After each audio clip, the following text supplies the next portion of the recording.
Hello guys, welcome to my YouTube channel. If it's your first time here, please kindly subscribe. So we're going to be creating this gorgeous look together and we're going to be focusing on good things. Yeah.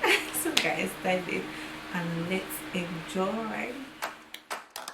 So guys, the first thing I'm going to be doing is I'm going to be applying my primer all over my face, and then I'm going to be using my spray.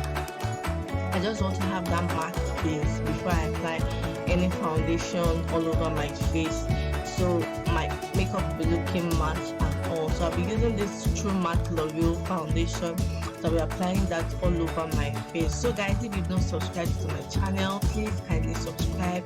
It's very important. Hit the notification bell to know whenever I drop a new video.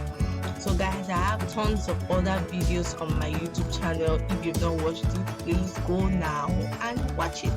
So guys, what I'm just doing is I'll be blending that all into my skin.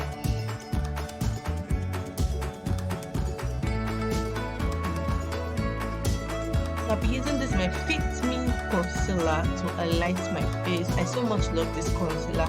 It gives me this silky finish and it is so easy to blend. Guys, trust me, this is very easy to blend and it doesn't have this thick finish.